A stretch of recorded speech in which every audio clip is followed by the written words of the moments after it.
Bienvenue à tous. Alors, nous allons terminer avec nos tout derniers outils 8, 9 et 10. L'outil 8, ce sont les méthodes modernes de contraception, la planification familiale. L'outil 9, l'environnement légal favorable. Et l'outil 10, le manuel de formation sur la santé sexuelle et reproductive des adolescents et des jeunes et l'offre adaptée aux besoins des adolescents et des jeunes. Alors, commençons avec l'outil 8. Les méthodes modernes de contraception, la planification familiale. Les méthodes modernes de contraception, planification familiale est un document de 28 pages conçu par Intra-Health International au Sénégal en collaboration avec 28 organisations, y compris le ministère de la Santé et de l'Action sociale. Il permet de conduire des séances de sensibilisation avec les clients pour les aider à prendre une décision éclairée et volontaire concernant la planification familiale. Comment exploiter cet outil? Chaque méthode de sensibilisation sur la planification familiale est présentée sur une feuille en recto verso.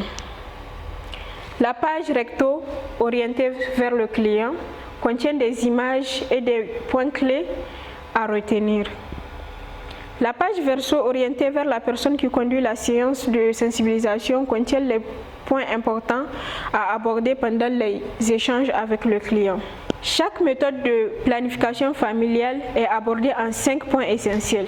Une brève introduction à la méthode, l'utilisation de la méthode, les avantages de la méthode, les limites de la méthode et enfin les effets indésirables chez certaines femmes. Le contenu de l'outil. Nous avons la présentation du support, la pilule, les injectables, dépôt, Provera et Sanaya Press, les implants, Jadel ou Implanon NXT, les dispositifs intra-utérins DIU, l'anneau vaginal à progestérone AVP, le préservatif féminin, nous avons aussi le préservatif masculin, le MAMA, méthode de l'aménorrhée et de l'allaitement maternel, la méthode des jours fixes ou le collier du cycle, la méthode d'auto-observation MAO, les méthodes chirurgicales et la contraception d'urgence CU.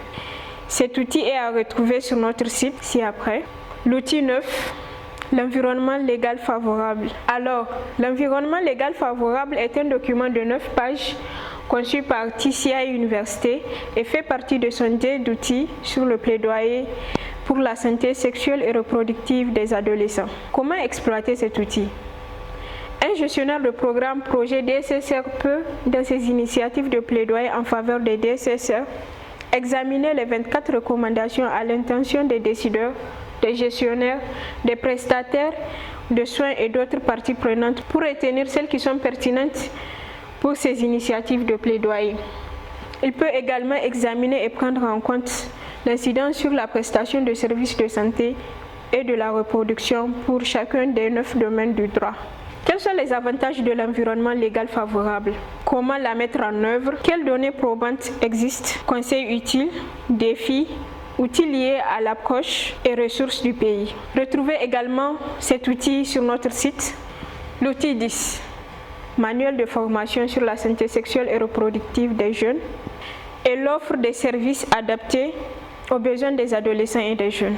Le manuel de formation sur la santé sexuelle et reproductive des adolescents et des jeunes et l'offre des services adaptés aux besoins des adolescents et des jeunes est un document de 178 pages conçu par Engender Health dans le cadre du projet Agir pour la planification familiale, Agir PF. Le manuel comprend des activités de formation pouvant être facilitées par le personnel de structures sanitaires à divers niveaux. Par exemple, les réceptionnistes, les prestataires, etc. Afin qu'ils développent les compétences requises pour offrir des services en santé sexuelle et reproductive adaptés aux adolescents et aux jeunes. Nous avons les remerciements, l'introduction. En jour 1, nous avons le pré-test d'atelier, la présentation des participants, passage en revue des objectifs de l'atelier et l'identification des normes collectives. La clarification des valeurs à propos de la sexualité des adolescents et des jeunes, l'importance de travailler avec les adolescents et les jeunes, l'apprentissage sur le genre et le cercle de la sexualité. En jour 2, nous avons la récapitulation du premier jour, un pas en avant, un pas en arrière. l'étude de cas sur la santé et les droits en matière de sexualité et de reproduction, la santé adolescente. Jour 3, la récapitulation du jour 2, le chronogramme, les compétences en communication et conseils efficaces, les préjugés et jugements liés au comportement sexuel et répondre aux questions difficiles et la contraception. Jour 4, nous avons la récapitulation du jour 3, le jeu de rôle sur le counseling des clients jeunes et adolescents, le bocal de jeunes. Jour 5, nous avons la récapitulation du jour 4, l'auto-évaluation et la planification d'action. Et enfin, nous avons le post-test de l'atelier. Vous pouvez également retrouver cet outil sur notre site web. Alors, merci beaucoup d'avoir été avec nous tout au long de ce module. Pour moi, ça a été un réel plaisir de le partager avec vous. Et à très bientôt.